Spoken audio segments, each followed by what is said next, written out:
Hello all, Rick here. This video is not going to delve too deeply into the anatomical differences of every species, well maybe where relevant, but mostly I'm looking to compare the end results. Which species is faster, has better eyesight, quicker minds, and so on. I'm going to be obviously using humans as a base comparison point, because I'm sure you know at least 4 of these. When it comes to the Star Trek setting, human physiology is as diverse as it is in real life, which means that there are outliers in every field. Geniuses, gifted athletes, endomorphs and exomorph body types, and so on. For this video to work, I'm obviously going to have to go with the average in all things, the kind of person that an alien professor would point at on a diagram and say, "This is your average Homo sapien."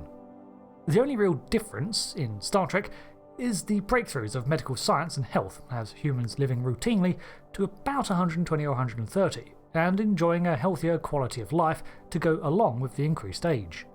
I'm also not going to be comparing drastically different species like the Tholians and species 8472 because they're so markedly different from our fellow humanoids.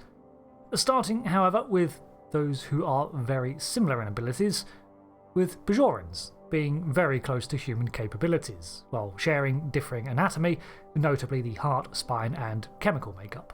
The only real difference is that their lifespans average out to around 90 years.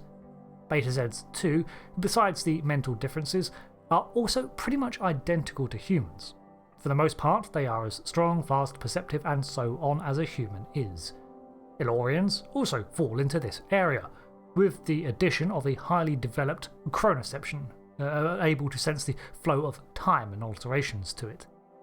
Another very similar species, though with very different anatomy, is the Trill. Again, a match for humans in most aspects. An unjoined Trill's only notable difference is that they run at a lower body temperature, and therefore find heat markedly uncomfortable. Let's move on to a species that is a little more different, the Cardassians. Cardassians tend to be a little more built in the upper body and heavier than humans. Despite this, they are about on par with human strength. However, they have worse hearing than us, but greater visual acuity and better low-light vision. This is because their homeworld's sun was a bright red dwarf, notably dimmer than Sol, and they evolved primarily to dwell in the shade of caverns and canyons. They therefore enjoy warmer and more arid temperatures than humans. However, they do have much better memories, with a near photographic recollection and an average lifespan of 110 years. Orions! Orion's green skin makes them marginally more resistant to certain radiation, and they're also able to shrug off most low-level stuns.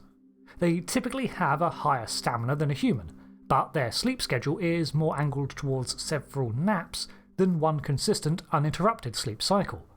They're also psychically devoid. This doesn't mean that they cannot be communicated to telepathically, but it does mean that whereas even humans can have extrasensory abilities coaxed out of them, like espers, Orions have no potential for such. They're also typically stronger than humans, but they're actually comparable in muscle density, so an equally built human would be a match for an Orion. Andorians next. Obviously, the Andorians, from their frozen moon, are built to be more tolerant of cold temperatures, far more than any human, although they're not immune to the cold. Andorians also have a much higher metabolism than humans, meaning that they tire quicker under exertion. The biggest difference, however, is provided by their antennae, which can sense all sorts of signals.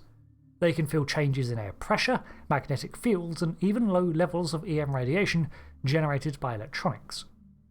This means that they're far harder to sneak up on. This also increases their sense of balance and proprioception, their own coordination of their body.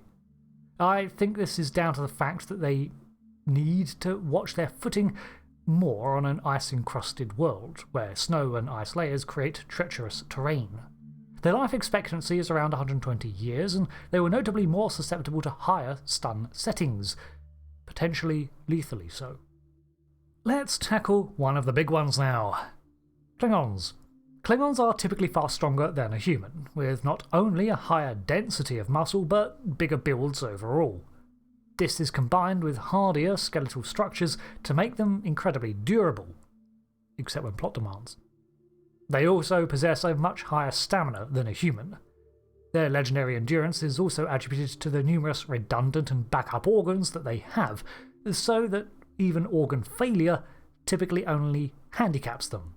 However, they are far less resistant to the cold, succumbing to hypothermia in temperatures a human could weather. While a Klingon would typically boast that they are worth 10 humans, the real figure is closer to 2 to 3 times as strong. Theoretically, in a straight-up brawl, or cross-country jog, any Klingon should beat a human, and they also live longer naturally, reaching to around 150 years old. Ferengi. Ferengi actually have one of the longest lifespans so far, with ages of up to 300 being common. Obviously, Ferengi have the best hearing of any species covered so far, with them being able to hear well into frequencies beyond human perception, and single out a distinct sound among a chorus of noise. This is because their homeworld is one of near perpetual rainfall, and constant background dins of stormy weather need to be adapted for. They're also immune to being telepathically read by some species due to the complexity of their four-lobed brain. While their intelligence is the same as most other humanoids, their actual thought processes are far more complex, and they have a great mind for calculations and puzzles. Despite this, some telepathic species can get through, and they are not immune to it altogether. The Vorta are unique here in that their genome is not the product of evolutionary adaptation over millennia, but tailored by the founders. They are natural diplomats and conversationalists, suited for discussions in modern-day life. Therefore, they have poor long-range vision, as they were not needed to see beyond the walls of the room they were in. But they had incredible hearing, second only to the Ferengi, so that even a hushed whisper and private negotiation could be overheard. They also have very muted senses of taste and a high resistance to most toxins. In fact, they were so resistant to poisons that they were borderline considered immune to all. Not exactly true, but even the most virulent effect might allow time to be treated. Tellarites, next. They join the list of species like Klingons and Cardassians who have less tolerance to the cold than humans. However, they have much better senses of taste, smell, and hearing than a human, but worse eyesight. Their lifespans were also only around 80 to 90 years. And finally, let's compare the Vulcans, and Romulans by association. Vulcans have much higher density musculature than humans, so despite how they may look, they are many times stronger, almost on par with a Khan-era augment, for example, making them the strongest on this list. They also have more stamina, and could go without sleep for weeks at a time if needed. They were far more tolerant of higher heats than humans, but also less resistant to the cold, although they could acclimate. Their vision was slightly more acute than a human's, with stronger colour spectrums. However, they also had an inner eyelid shield that protected against brighter lights.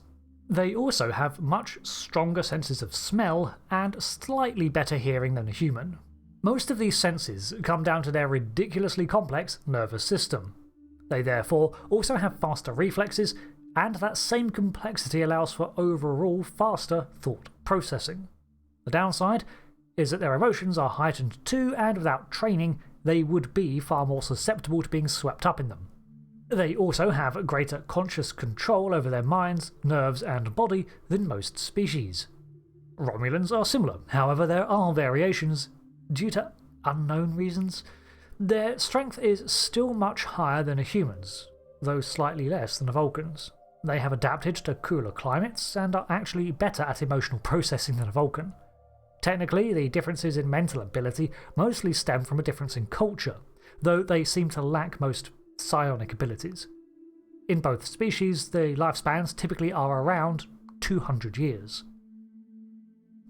So, there we go. Some generalisations of the comparisons between other aliens of Trek and humans. Of course, among every species, the averages vary wildly, and you get savants among any of them. But, generally, intelligence remains a consistent factor across the board, with culture playing a larger significance than physiological differences. I was going to include human augments on this list, but those results vary even more, and there's not a standard template on those genetic changes. So for now, I'll call it there. Thanks for watching this bit of fun. I've been Rick, and until the next one, goodbye.